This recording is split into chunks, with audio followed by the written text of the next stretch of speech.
ನಮಸ್ಕಾರ. ರಿವ್ಯೂ ಚಾನಲ್ಗೆ ಸ್ವಾಗತ. ನಾನು ಸೌಖ್ಯ ಗಾಂವ್ಕರ್. ಬದ್ಧವೈರಿಯನ್ನ ಮೀಟಾದ ಡಿ ಕೆ ಶಿವಕುಮಾರ್ ದಿಢೀರ್ ಅಂತ ಕಾರ್ಯಾಚರಣೆ ನಡೀತಾ ಇದೆ. ಅಧಿವೇಶನ ಮುಗಿತಾ ಇದ್ದ ಹಾಗೆ ಕೈಪಾಳ್ಯದಲ್ಲಿ ವೆರಿ ಇಂಟ್ರೆಸ್ಟಿಂಗ್ ಡೆವಲಪ್ಮೆಂಟ್. ಹಾಗಾದರೆ ಡೆಲ್ಲಿಗೆ ಹಾರಲಿದ್ದಾರೆ ಡಿ ಕೆ. ಮೋದಿ ಭೇಟಿಗೂ ಕೂಡ ಸಮಯ ನಿಗದಿ ಆಯಿತಾ? ಈ ಹೊತ್ತಲ್ಲಿ ರಾಜ್ಯ ರಾಜಕಾರಣದಲ್ಲಿ ಅತ್ಯಂತ ನಿರ್ಣಾಯಕ ಘಟ್ಟ ತಲುಪಿರೋ ಹೊತ್ತಲ್ಲಿ ಡಿ ಕೆ ಶಿವಕುಮಾರ್ ಅವರ ಮುಂದಿನ ಸ್ಟೆಪ್ ಏನು? ಡೀಟೇಲ್ಸ್ ಇರ್ತಾ ಹೋಗ್ತೀವಿ. ಮಿಸ್ ಮಾಡಿದ್ರೆ ನಮ್ಮ ಚಾನಲ್ನ ಸಬ್ಸ್ಕ್ರೈಬ್ ಮಾಡಿ, ನಿಮ್ಮ ಅಭಿಪ್ರಾಯ ಕಮೆಂಟ್ ಮಾಡಿ ತಿಳಿಸಿ. ವೀಕ್ಷಕರೇ, ಡಿ ಕೆ ಶಿವಕುಮಾರ್ ಅವರು ಸಿದ್ದರಾಮಯ್ಯನವರ ಸ್ಟೇಟ್ಮೆಂಟ್ಗೆ ತಿರುಗಿಸಿ ಕೊಟ್ಟುಬಿಟ್ರು. ಒಂದು ಕ್ಷಣನೂ ತಡೆ ಮಾಡಿದೆ. ಸೆಷನ್ನಲ್ಲೇ ಹೇಳಿದ್ರು ಸಿದ್ದರಾಮಯ್ಯನವರು ಹೈಕಮಾಂಡ್ ಬಲ ಇದೆ, 5 ವರ್ಷ ನಾನೇ CM, ಯಾವ ಡೌಟು ಇಲ್ಲ ಅನ್ನೋ ರೀತಿಯಲ್ಲಿ ಗುಡುಗಿದ್ರು, ಅಬ್ಬರಿಸಿದ್ರು.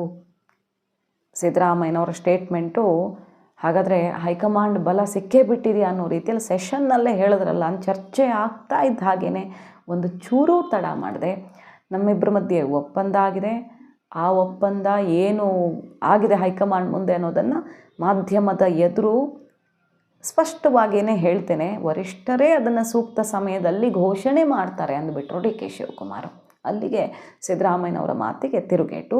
ಹೈಕಮಾಂಡ್ ಇಬ್ಬರಿಗೂ ಕೂಡ ಬರೋದಕ್ಕೆ ಹೇಳಿದೆ, ಹೋಗ್ತೀವಿ, ಕರೀತಾ ಇದೆ ಹೈಕಮಾಂಡ್ ಅಂತ ಹೇಳಿದ್ರು.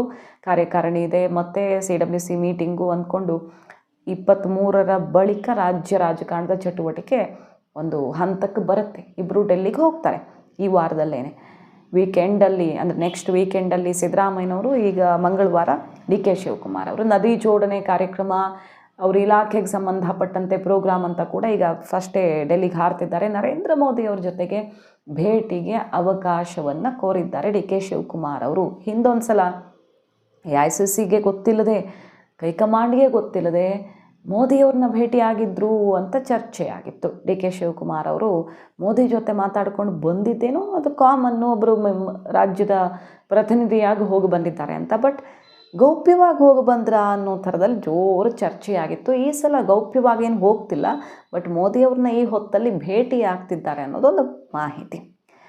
ಈ ಕಡೆ ಬದ್ಧ ವೈರಿ ರಾಜಣ್ಣನವರನ್ನು, ಒಂದೇ ಪಕ್ಷದಲ್ಲಿರೋರವರು, ಬಟ್ ಈಗ ಉಚ್ಚಾಟಿತ. ಆದರೆ ಡಿ ಕೆ ಶಿವಕುಮಾರ್ ಅಂದರೆ ಕೆಂಡವುಗುಳುವ ಡೈರೆಕ್ಟ್ ಹಿಟ್ಟು. ಸಿದ್ದರಾಮಯ್ಯ ಬಣದಲ್ಲಿ ಗುರುತಿಸ್ಕೊಂಡಿರುವಂಥ ಫೈರ್ ಬ್ರ್ಯಾಂಡು ರಾಜಣ್ಣ. ಡೈರೆಕ್ಟಾಗಿ ಡಿ ಕೆ ವಿರುದ್ಧ ಬೇಕಾದಷ್ಟು ಸಲ ವಾಗ್ದಾಳಿ ನಡೆಸಿದ್ದಾರೆ, ಹಲವಾರು ಸೀಕ್ರೆಟ್ಸ್ ಇಡಿಸಿದ್ದಾರೆ. ಡಿ ಕೆ ಶಿವಕುಮಾರ್ ಯಾರ್ಯಾರನ್ನು ಭೇಟಿಯಾಗಿ ಬಂದಿದ್ದಾರೆ, ಅಮಿತ್ ಶಾ ಜೊತೆ ಮಾತುಕತೆ ಅನ್ನೋ ತನಕ ರಾಜಣ್ಣವ್ರು ಮಾತಾಡಿದ್ದಿದೆ. ಮತ್ತು ಹಿಂದೆಲ್ಲ CD, ಹನಿ ಟ್ರ್ಯಾಪು ಅಂತೆಲ್ಲ ಬಂದಾಗ ಕೆಲವರು ಸಿಕ್ಕಾಪಟ್ಟೆ ವಿಚಾರಗಳು ತೆರೆದುಕೊಂಡಿತ್ತು. ರಾಜಣ್ಣವ್ರಿಗೆ ಬಹಳ ಆಕ್ರೋಶವೇ ಸಿಡಿದಿತ್ತು. ಹೀಗೆಲ್ಲ ಇದೆ ವಿಷಯ. ಇದ್ರ ನಡುವೆ ಈಗ ಏಕಾಏಕಿ ಡಿ ಕೆ ಶಿವಕುಮಾರ್ ಅವರು ಹೋಗಿ ರಾಜಣ್ಣವ್ರನ್ನ ಭೇಟಿ ಮಾಡಿದ್ದಾರೆ ನಿನ್ನೆ ಸಂಜೆ. ಸುದೀರ್ಘವಾದ ಮಾತುಕತೆ ರಾಜಣ್ಣ ಮತ್ತು ಡಿ ಕೆ ಶಿವಕುಮಾರ್ ಅವ್ರ ನಡುವೆ ನಡೆದಿರೋದೀಗ ಸಂಚಲನಕ್ಕೆ ಕಾರಣ ಆಗಿದೆ. ಯಾಕಂದರೆ ಕಳೆದ ವಾರ ಆದಂಥ ಒಂದು ಡೆವಲಪ್ಮೆಂಟ್ ನೋಡ್ಬೋದು. BJPಯಲ್ಲಿರೋ ರಮೇಶ್ ಜಾರಕಿಹೊಳಿ ಸಿದ್ದರಾಮಯ್ಯನವ್ರನ್ನ ಭೇಟಿ ಮಾಡಿದ್ರು. ಸತೀಶ್ ಜಾರಕಿಹೊಳಿ ಮಂತ್ರಿಗಳನ್ನೆಲ್ಲ ಸೇರಿಸ್ಕೊಂಡು ಡಿ ಕೆ ವಿರುದ್ಧ ಒಂದು ತಂಡ ಕಟ್ಟಿ ರಾಜ್ಯವ್ಯಾಪಿ ದಂಗೆ ಎಬ್ಬಿಸ್ತೀವಿ, ಸಿದ್ದರಾಮಯ್ಯನವ್ರನ್ನ ಇಳಿಸಿದ್ರೆ ಅನ್ನೋ ತನಕ ಡೈರೆಕ್ಟ್ ಮೆಸೇಜ್ ಖಾಸಗಿ ಹೋಟೆಲಲ್ಲಿ ಸಭೆಯ ಮೂಲಕ ಕೊಟ್ಟಿದ್ದಾಯಿತು. ಶೋಷಿತ ಮತ್ತು ಅಹಿಂದ ನಾಯಕರ ಸಭೆ ಮಾಡಿದ್ದಾಯಿತು. ರಮೇಶ್ ಸತೀಶ್ ಸೇರಿಕೊಂಡು ಡಿ ಕೆಗೆ ಪಟ್ಟ ಕಟ್ಟಿದ್ರೆ ಸರ್ಕಾರ 1 ನಿಮಿಷನೂ ಇರೋಕ್ಕೆ ಬಿಡಲ್ವಾ ಅನ್ನೋ ತನಕ ಜೋರು ಚರ್ಚೆ ಇನ್ನೂ ಚಾಲ್ತಿಯಲ್ಲಿದೆ.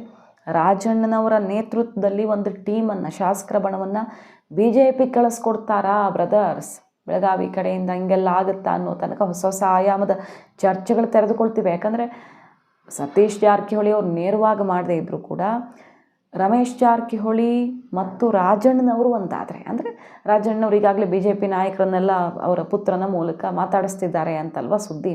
ಡೆಲ್ಲಿಲಿ ಜೋರು ಮೀಟಿಂಗ್ಗಳಾಗಿವೆ. ಸೊ ರಾಜಣ್ಣವ್ರು ಹೆಂಗೂ ಓಪನ್ ಆಗಿ ಸಿಡಿದಿದ್ದಾರೆ, ಅವರು ಉಚ್ಚಾಟಿತರು ಬೇರೆ. ಅವರ ನೇತೃತ್ವದಲ್ಲಿ ಒಂದು ಟೀಮನ್ನು ಕಿತ್ತು ಕಳಿಸ್ಬಿಡಬಹುದು ಅನ್ನೋ ತಯಾರಿಯ ಚರ್ಚೆಗಳು ಜೋರಾಗ್ತಿರೋ ಹೊತ್ತಲ್ಲಿ ರಾಜಣ್ಣವ್ರ ಜೊತೆಗೆ ಡಿ ಕೆ ಶಿವಕುಮಾರ್ ಸುದೀರ್ಘ ಮಾತುಕತೆ ಮಾಡಿಕೊಂಡು ಡೀಲ್ ಫೈನಲ್ ಮಾಡಿಕೊಂಡು ಬಂದ್ರ. ಹಾಗಾದರೆ ಸರ್ಕಾರ ತರೋದು ಅಂದರೆ ಅವ್ರು CM ಆಗೋದು ಒಂದು ಬಿಗ್ ಟಾಸ್ಕ್ ಆದರೆ, ಬಂದ ಮೇಲೆ ಉಳಿಸ್ಕೊಳ್ಳೋದು ಕೂಡ ಡಿ ಕೆಗೆ ಅಷ್ಟೇ ದೊಡ್ಡ ಟಾಸ್ಕ್ ಇದೆ. ಸುಮ್ಮನಿರಲ್ಲ. ಸತೀಶ್ ಜಾರಕಿಹೊಳಿ, ಪರಮೇಶ್ವರ್ ಅವರು, ರಾಜಣ್ಣ, ಬೇರೆ ಬೇರೆಯವರು ರೆಡಿ ಇದ್ದಾರೆ, ತುದಿ ಗಾಲಲ್ಲಿ ನಿಂತಿದ್ದಾರೆ, ಅದೇನು ಮಾಡ್ತಾರೋ ನೋಡೇ ಬಿಡೋಣ ಅಂತ. ಹೀಗಿರುವಾಗ ಭದ್ರ ಮಾಡಿಕೊಳ್ಬೇಕು. ಹೈಕಮಾಂಡ್ ಮೇಲೆ ಒತ್ತಡ ಹಾಕಿ ಸೋನಿಯಾ ರಾಹುಲ್ ಗಾಂಧಿ ಅವ್ರ ಜೊತೆ ಮಾತಾಡಿಕೊಂಡು ಕುರ್ಚಿ ಏನೋ ಪಡ್ಕೊಳ್ಳೋದು ಬಹುತೇಕ ತಾನು ಹತ್ತಿರ ಇದ್ದೀನಿ ಅನ್ನೋ ಆತ್ಮವಿಶ್ವಾಸ ಡಿ ಕೆ ಶಿವಕುಮಾರ್ ಅವ್ರಿಗೆ. ಬಟ್ ಹೈಕಮಾಂಡ್ಗೆ ಕನ್ವಿನ್ಸ್ ಮಾಡಬೇಕಲ್ಲ, ನೆಕ್ಸ್ಟ್ ಏನಾಗಬಹುದು ಅನ್ನೋದು ಗೊತ್ತಿರತ್ತೆ ಅವ್ರಿಗೂ. ಈ ರೀತಿ ಇದೆಲ್ಲ ಹೆಚ್ಚು ಕಡಿಮೆ ಆದರೆ ಸರ್ಕಾರಕ್ಕೆ ಅದಕ್ಕೇನು ನಿಮ್ಮ ಫಾರ್ಮುಲಾ, ಅದಕ್ಕೇನು ಮದ್ದು ರೆಡಿ ಮಾಡ್ಕೊಂಡಿದ್ದೀರಿ ಅಂದರೆ ಉತ್ತರ ಕೊಡಬೇಕಾಗತ್ತೆ. ಸೊ ಡಿ ಕೆ ಶಿವಕುಮಾರ್ ಅವರು ಈಗ ರಾಹುಲ್ ಗಾಂಧಿಯವರನ್ನು, ಸೋನಿಯಾ ಗಾಂಧಿಯವ್ರನ್ನ ಒಪ್ಪಿಸೋದಕ್ಕೆ ಸರ್ವ ತಯಾರಿಗಳನ್ನು ಮಾಡಿಕೊಂಡು ಡೇಟು ಫಿಕ್ಸ್ ಮಾಡ್ಕೊಂಡಿದ್ದಾರೆ ಪ್ರಮಾಣ ವಚನಕ್ಕೆ. 9ನೇ ತಾರೀಕು 6ನೇ ತಾರೀಕು ಅಂತ, ಸಂಕ್ರಾಂತಿ ಹೊತ್ತಿಗೆ ಅಂತ. ಆದರೆ ಈಗ ತನ್ನ ಪಕ್ಷದ ಒಳಗಡೆನೇ ಇರುವಂಥ ಶತ್ರುಪಾಳಯವನ್ನು ಸಮಾಧಾನ ಮಾಡುವಂಥ ಆಪರೇಷನನ್ನು ಕೈಗೆತ್ಕೊಂಡಿದ್ದಾರೆ ಡಿ ಕೆ.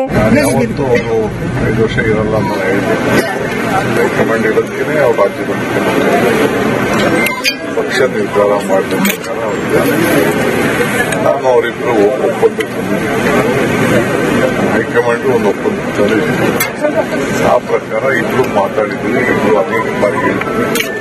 ಆ ಪ್ರಕಾರ ಯಾವತ್ತು ಅವರು 5 ವರ್ಷ ಇರಲ್ಲ ಅಂತ ಹೇಳಿದ್ದಾರೆ. ಹೈಕಮಾಂಡ್ ಇರೋದಕ್ಕೆ ಅವ್ರು ರಾಜ್ಯದ ಪಕ್ಷ ನಿರ್ಧಾರ ಮಾಡಿದ ಪ್ರಕಾರ ನಾನು ಅವರಿಬ್ಬರು ಒಪ್ಪಂದಕ್ಕೆ ಹೈಕಮಾಂಡ್ ಒಂದು ಒಪ್ಪಂದಕ್ಕೆ ಆ ಪ್ರಕಾರ ಇಬ್ರು ಮಾತಾಡಿದ್ದೀವಿ, ಇಬ್ರು ಅನೇಕ ಬಾರಿ ಹೇಳಿದ್ದಾರೆ. ಆ ಪ್ರಕಾರ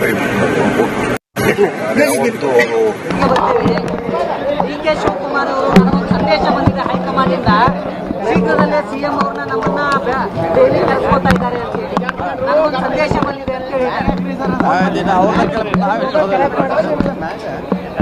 ಈಗ ನೋಡಿ, ಅವ್ರಿಬ್ರು ಕ್ಯಾಪ್ಟನ್ ಟಾಸ್ ಮಾಡಿದವ್ರು, ಅವರು ಅಚ್ಚಿತ್ ಬಿದ್ದೈತೆ ಡಬ್ ಬಿದ್ದೈತೆ ನಮ್ಗೆ ಗೊತ್ತಿಲ್ಲ. ಅದು ಡೆಲ್ಲಿ ಫಿರೋಜಾಕೋಟ್ಲಾ ಮೈದಾನದಲ್ಲಿ ಆಗಿದೆ. ಅಲ್ಲಿ ಅವ್ರನ್ನ ಕೇಳಬೇಕು. ನಾವು ಅಲ್ಲಿ ಇಲ್ಲ, ಕ್ಯಾಪ್ಟನ್ ಜಾಗದಾಗ ನಾವಿಲ್ಲ. ಹೆಡ್ ಟೇಲೋ ನಮ್ಗೆ ಗೊತ್ತಿಲ್ಲ.